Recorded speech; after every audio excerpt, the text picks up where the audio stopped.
18. Bienvenidos al Seminario Reina Valera. Yo soy Gilberto Aves, rector del Seminario Abierto, y esta es la lección número 18 de la materia Sinopsis del Antiguo Testamento, cuyo tema es Job. La pregunta más difícil. Pedimos la bendición de Dios sobre el estudio de su palabra. Empecemos. Job, la pregunta más difícil. Por Ray C. Stedman. El absorbente y desafiante libro de Job es posiblemente uno de los libros más fascinantes del Antiguo Testamento y comienza una nueva división en las Escrituras. Los libros de Génesis a Esther son todos ellos libros narrativos y son de una enorme importancia para nosotros como parábolas vivientes, como simbolismos que se han representado en la historia misma, haciendo posible que seamos conscientes de lo que está pasando en nuestra propia vida. Job es el principio de otra sección, los libros poéticos de la Biblia, que incluyen también Salmos, Proverbios, Eclesiastés, el Cantar de los Cantares y el breve libro de Lamentaciones, que se encuentra junto al de Jeremías. Job es un gran poema y hasta algunos han llegado a decir que posiblemente sea el mayor poema de toda la literatura. Posiblemente nada de lo escrito por Shakespeare sobrepase a este libro en lo que se refiere a la belleza de su expresión. Es un libro admirado por doquier como uno de los escritos más hermosos que jamás ha conocido el hombre, pero es algo más que un escrito expresivo y dramático, pues encierra, como veremos, un mensaje de enorme importancia. Es un drama épico como el de la Ilíada y la Odisea, los poemas escritos por Homero perteneciente al mundo griego, pero el libro de Job es además historia. Job fue, de hecho, un hombre de carne y hueso, y los acontecimientos que se relatan en él sucedieron de verdad, pero Dios hace que el relato llegue hasta nosotros, escritos con un estilo precioso, de manera que podamos tener una respuesta a la antigua e inquietante interrogante: ¿por qué el hombre se ve sometido a una tragedia aparentemente sin sentido? En cualquier ocasión en la que usted se encuentre en dificultades, haría bien en leer lo que dice el libro de Job. Aquí tenemos el caso de un hombre que experimentó la agonía de la desesperación humana y la aflicción de espíritu que acompaña a las aparentemente insensatas e insensibles tragedias que se produjeron en su vida. Ahora bien, la respuesta definitiva a esta pregunta se nos da al principio mismo del libro. Al comienzo se nos entregan ciertas notas de un plan que nos explica algo acerca del drama, algo que ni siquiera se les permite saber a los actores. La respuesta que se nos da con respecto al sufrimiento que no tiene sentido es el hecho de que Satanás está continuamente desafiando el gobierno de Dios. Así que, al empezar el libro, nos encontramos a Dios reuniéndose con su creación angélica. Entre ellos se encuentra Satanás, que camina a zancadas riéndose despectivamente y dándose aires, convencido de que el propio interés es el único motivo real del comportamiento humano. La filosofía de Satanás es la pregunta: ¿qué partido le voy a sacar yo? Y es la única explicación exacta de por qué hacen las personas las cosas. Y aquí, ante la presencia de Dios, asegura que cualquiera que afirme que los seres humanos actúan por cualquier otro motivo es sencillamente un farsante religioso y además, afirma que lo puede demostrar. Dios dice con suma paciencia: está bien, pondremos a prueba tu teoría. Entonces escoge a Job como el campo de prueba. En la Guerra Mundial, cuando comenzó la guerra entre Japón y los Estados Unidos, daba la impresión de que el conflicto se desarrollaría en el Océano Pacífico, muy posiblemente en las islas de Hawái, porque la guerra empezó en Pearl Harbor. Pero ya a principio de dicha guerra, como recordarán ustedes, de repente se produjo un marcado cambio en los acontecimientos y sin advertencia alguna todo el teatro de batalla cambió de repente al Pacífico Sur. Por primera vez, los norteamericanos escucharon extraños nombres de islas, como Guadalcanal y otras. Allí, en aquellos lugares tranquilos, desconocidos y alejados rincones de la tierra, las grandes potencias del mundo se enfrentaron en un mortal combate y las islas se convirtieron en el campo de batalla de la gran lucha entre imperios. Y algo así fue lo que sucedió en la historia de Job. Nos encontramos a un hombre ocupado en sus propios asuntos, que no es consciente que de repente se ha convertido en el centro de la atención de Dios. Por un tiempo toda la actividad de Dios se ha centrado sobre él y se ha convertido en el campo de batalla para que tenga lugar en él un conflicto entre Dios y Satanás, en el que Dios planea hacerle la Pascua a Satanás y descubrir el hecho de que es un farsante. Job es el campo de batalla y Satanás se introduce de inmediato en él con sus fuerzas de choque. En el capítulo 1 leemos que, uno tras otro, se priva a Job de los soportes de su vida. Es como si un mensajero le trajese una serie de mensajes a Job acerca de terribles catástrofes. Aún no ha tenido tiempo de enterarse de una cuando ya se le ha venido otra encima, y los mensajes siguen llegando. Para empezar, todos los bueyes de Job han sido robados por incursiones del enemigo. A continuación sus asnos son diezmados. Luego le llega la noticia de que sus ovejas han perecido por causa de una terrible tormenta eléctrica y de inmediato le dicen que su gran rebaño de camellos, una verdadera riqueza en el mundo oriental, ha sido eliminado por una catástrofe natural. Pero luego le llegan noticias realmente sobrecogedoras de que 7 de sus hijos y 3 de sus hijas estaban en la casa celebrando un cumpleaños cuando apareció un gran tornado y la casa fue destrozada, muriendo todos sus hijos fatídicamente de una sola vez. Job lo acepta todo como si nada y al final del capítulo 1 su reacción frente a esta terrible serie de accidentes trágicos y sin sentido es: desnudo salí del vientre de mi madre, y desnudo volveré allá. Jehová dio, y Jehová quitó. Sea bendito el nombre de Jehová. Job 1, 21. Me pregunto si nosotros hubiéramos respondido de esa manera. Satanás se queda un tanto desconcertado, por lo que le pide a Dios que cambie las normas del juego. Satanás decide atacar a Job de una manera más directa y le pide a Dios que le conceda el derecho a atacar el cuerpo de Job, cosa que Dios le concede.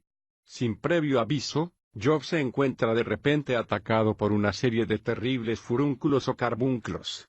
Hubo una época en mi vida en la cual, durante un período de 1 año y medio aproximadamente, tuve unos 25 furúnculos, aunque no más de 2 o 3 a la vez. Desde entonces me he sentido profundamente identificado con el querido y anciano Job. No hay nada más molesto y doloroso que un furúnculo y no hay medicina que lo alivie. Lo único que se puede hacer es apretar los dientes y soportar la agonía hasta que el furúnculo llega a formarse por completo y a continuación se cura solo. Pensemos en cómo Job se encontró lleno de furúnculos, de la cabeza a la planta de los pies. No sabía apenas qué hacer, pero se decide a esperar y soportarlo hasta el final. Al continuar la enfermedad su proceso, su esposa es una cuya fe sucumbe. Se vuelve a él y le dice: ¿todavía te aferras a tu integridad?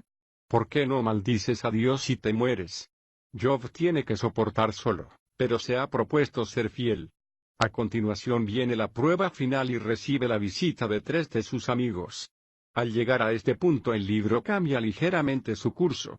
Ya no estamos viendo solo a Job, sino que nos encontramos con la controversia que suscitan estos 3 amigos y su discurso que ocupa una gran parte del libro.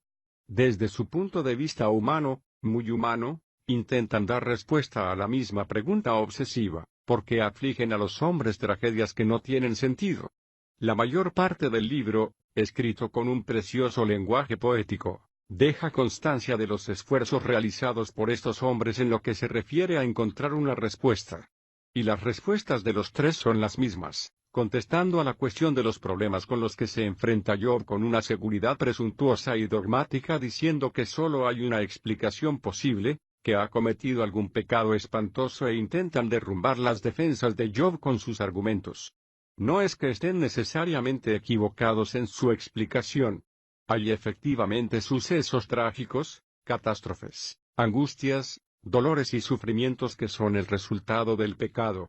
Siempre que infringamos las leyes del universo de Dios, incluyendo las leyes relacionadas con la salud, se producirá una reacción física inmediata y en ocasiones violenta, y de ello se derivan muchos sufrimientos. Pero el problema de los argumentos presentados por sus amigos, y el mal de los mismos, está en su declaración dogmática de que esa es la única explicación posible de toda clase de sufrimientos. Cada uno de ellos presenta sus argumentos a Job en 3 ocasiones. Es decir, 3 argumentos cada uno, haciendo un total de 9 argumentos, y cada uno de ellos repite, por así decirlo, la misma cantinela. Intentan distintos enfoques, empezando por el sarcasmo y la ironía. A continuación apelan a la honestidad de Job, para acusarle luego de haber cometido crímenes concretos o malas acciones para finalmente hacerse los ofendidos y marcharse, disgustados y enfurruñados, apelando con orgullo a la conciencia de Job para que no les insulte más. Están todo el tiempo atacando a su integridad, con el argumento de que si Dios es verdaderamente justo, entonces los justos siempre reciben bendición y los malvados siempre sufren y, por lo tanto, la persona que esté sufriendo debe ser por haber hecho algo que está mal en su vida. Ese es su argumento. Para estos hombres la explicación es una sencilla cuestión de causa y efecto y les parece bastante lógica. Es una explicación conveniente y sin complicaciones, que todo lo explica, es decir, a menos que se sea la persona que está pasando por los sufrimientos. Para empezar, Job se siente ligeramente irritado con estos amigos, pero luego se siente realmente furioso y, finalmente, sarcástico. En las primeras líneas de su respuesta, les contesta con una fina y cortante ironía: ciertamente vosotros sois el pueblo y con vosotros morirá la sabiduría. Job 12:2. Tenéis todas las respuestas, habéis resuelto todos los problemas, lo sabéis todo. Así que no sirve de nada continuar hablando con vosotros. Con un amargo sarcasmo les contesta que la explicación que ellos tienen con respecto a su sufrimiento es una equivocación. Resentido, les suplica abiertamente que comprendan. Les dice que no tiene ningún pecado que confesar porque no es consciente de haber ofendido a Dios en ninguna manera. Es más, ya no puede creer en la justicia porque los argumentos de ellos, según los cuales los malos siempre sufren, no son ciertos y les hace ver que son muchas las personas que son malvadas, notoriamente malvadas, y están prosperando y floreciendo, llevando una vida fácil y no les está pasando nada horrible. Además, les dice, no sabe qué más hacer porque Dios no le escucha y no tiene ni siquiera la oportunidad de exponer su caso ante él y se queja de que Dios se oculta de él y que no le puede hallar. Al final Job acaba chillando a estos amigos en su estado de confusión, de perplejidad, de ira, de dolor y de frustración. Dice que le teme a ese Dios, que no es el Dios al que él ha conocido. No sabe lo que le ha pasado a este querido y antiguo amigo en el que siempre podía confiar. Se ha producido un sorprendente cambio en la actitud adoptada por Job ahora que le están pasando todas estas cosas tan espantosas y ya no sabe qué pensar ni qué decir. Lo glorioso acerca de este amado hombre es que a lo largo de todo el libro es completa y absolutamente honesto. Confuso, perplejo y desconcertado por lo que le está pasando, sencillamente expresa sus pensamientos y se niega a admitir aquellas cosas que no puede aceptar. Todas estas respuestas oportunas no ayudan para nada. En su desesperación, expresa de diversas maneras el clamor definitivo del espíritu humano. De este discurso de Job surgen algunos versículos maravillosos. Habiendo desnudado su alma, clama una y otra vez, expresando las más profundas expresiones del corazón humano. En el capítulo 9 dice acerca de Dios, porque Él no es hombre como yo para que le responda, y para que juntos vengamos a juicio. En hebreo lo que dice es literalmente, ojalá hubiese un árbitro entre nosotros, ojalá que hubiese un mediador entre nosotros que pudiera poner su mano sobre ambos. Job 9, 32, 33. Ese es el clamor de un corazón que reconoce que Dios es superior, más grande, más rico y más santo que el hombre y que al hombre le es imposible alcanzarle. Es el clamor que pide un mediador que se coloque entre ambos. Y en el capítulo 14 encontramos otra expresión del corazón fiel de este hombre: si el hombre muere, ¿volverá a vivir? Todos los días de mi milicia esperaré hasta que llegue mi relevo. Job 14, 14. Si supiese que después de morir volvería a vivir de nuevo, esperaría de buena gana hasta ese momento para presentar mi caso ante Dios. Si el hombre muere, ¿volverá a vivir? Esta gran interrogante es la pregunta que se han hecho tantos y que brota de lo más hondo de la soledad y el sufrimiento experimentado por este hombre. En el capítulo 16 Job clama, he aquí que también ahora mi testigo está en los cielos, en las alturas está mi defensor. Job 16, 19. Un poco antes había pedido un mediador, si hubiera un árbitro entre nosotros para que mediase entre yo y Dios. Y ahora dice, por causa de su desesperación, Ahora me doy cuenta de que el único que puede argumentar mi caso adecuadamente por mí es Dios mismo. Si cualquier causa mía ha de tener una justa representación ante Dios, será el mismo Dios quien tenga que hacerlo. En el capítulo 19 nos encontramos con otro clamor angustioso, en la que queda patente esta nota de tremenda intensidad: oh, que mis palabras fuesen escritas. Oh, que fuesen grabadas en un libro. Que con cincel de hierro y de plomo fuesen cinceladas en la roca para siempre. Job 19, 23, 24. Esta oración se hizo realidad en la constancia que ha quedado en el libro de Job. Entonces brilla, por fin, un rayo de luz en medio de las tinieblas, pero yo sé que mi Redentor vive y que al final se levantará sobre el polvo. Y después que haya deshecho esta mi piel, en mi carne he de ver a Dios, a quien yo mismo he de ver. Lo verán mis ojos y no los de otro. Job 19, 25, 26. De la más sombría y profunda angustia que siente este hombre surge este clamor, que encuentra su cumplimiento en la venida de Jesucristo, que vino como mediador. Vino para asegurar al hombre que habría de vivir de nuevo, para colocarse entre el hombre y Dios. Vino en su propia carne a la tierra para que el hombre pudiera verle cara a cara. Ahora viene el golpe final para Job, después de que sus supuestos amigos han tenido la oportunidad de meterse con él, de derrotarle con sus argumentos, metiéndose con él una y otra vez, como si le hubieran pegado con un palo. El pobre Job, herido, derrotado, desconcertado, perplejo y confuso, se reúne con un hombre joven que durante todo ese tiempo ha estado presente, pero al que ahora aparece en escena. Se llama Eliú. Hablando en nombre de la juventud, se levanta y dice: estáis todos equivocados. Vosotros, los amigos de Job, estáis equivocados, porque le acusáis injustamente y también lo está Job por echarle a Dios la culpa de sus dificultades. Está acusando a Dios con el fin de exonerarse a sí mismo.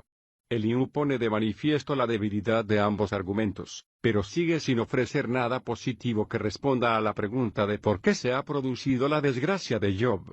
Pero de repente el Señor mismo responde a Job. En una furia como un torbellino llega a él y le dice: Job, ¿quieres discutir? ¿Has estado diciendo que quieres algunas respuestas a tus preguntas, que me he estado ocultando y que no he querido discutir contigo? ¿Quieres argumentar tu caso? Está bien. Primero permíteme poner a prueba tu capacidad. Tengo aquí una lista de 40 preguntas que me gustaría hacerte, para ver si estás capacitado para entender los problemas.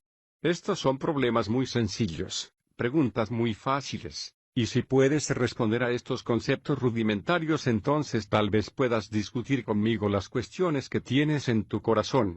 En los capítulos 38 a 40, nos encontramos con los más asombrosos pasajes de toda la Biblia.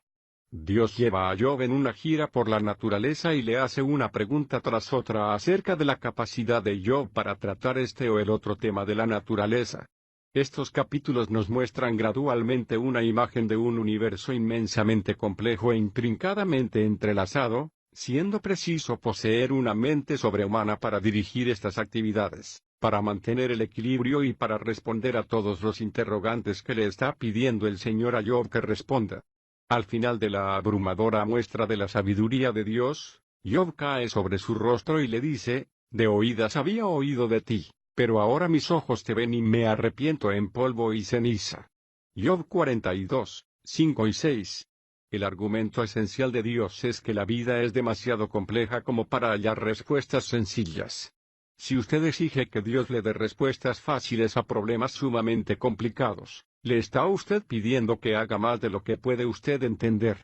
Él está diciendo sencillamente que solo Dios puede tratar adecuadamente las respuestas a esta clase de interrogantes.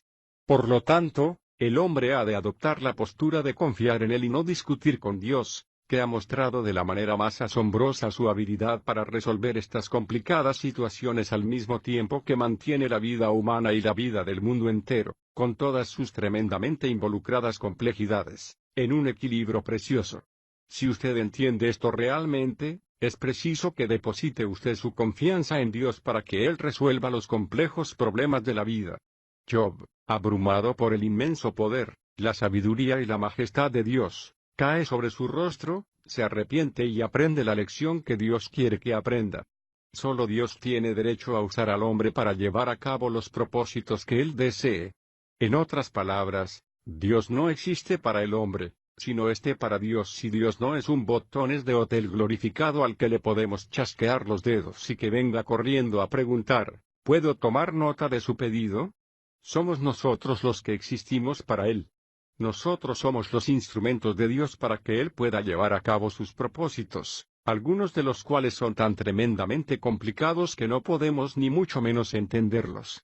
Hay muchas interrogantes que no pueden ser sencillamente contestadas porque nuestra máquina calculadora no es adecuada para entenderlo.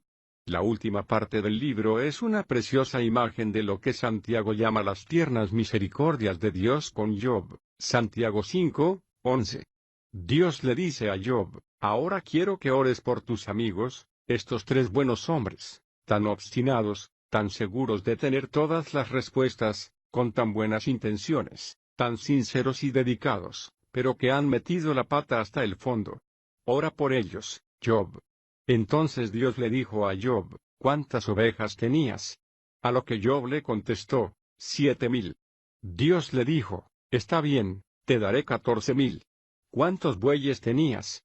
Y Job respondió, 500. Dios le contestó, te daré 1,000. ¿Cuántos camellos tenías? 3,000 le contesta Job. Está bien, Job, tendrás 6,000 camellos. ¿Cuántos hijos e hijas? 7 hijos y 3 hijas. Está bien, pues tendrás otros 7 hijos y otras 3 hijas. El doble. 7 hijos y 3 hijas en gloria y 7 hijos y 3 hijas en la tierra.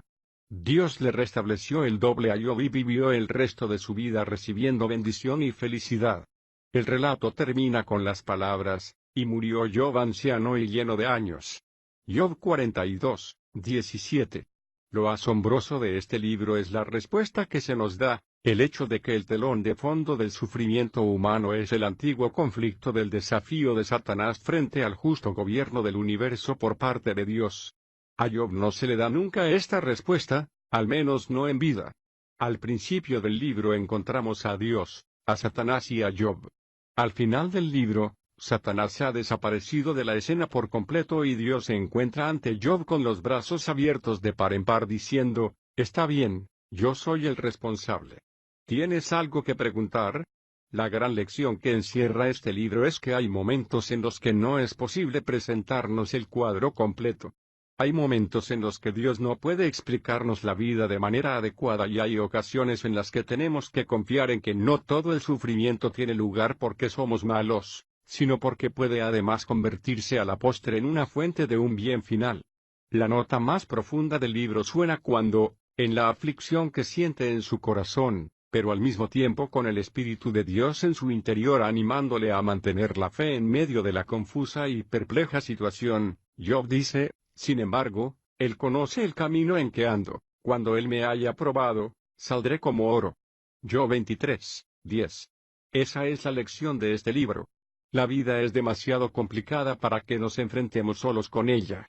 Se vuelve tan complicada que en ocasiones no podemos ni siquiera dar algunas de las respuestas, pero Dios está diciendo, si echas un vistazo a todos los problemas que no hago más que resolver a lo más sencillos niveles de la vida y que incluso entonces están por encima de tu habilidad para resolverlos, ¿no puedes confiar en que también podré resolverte este?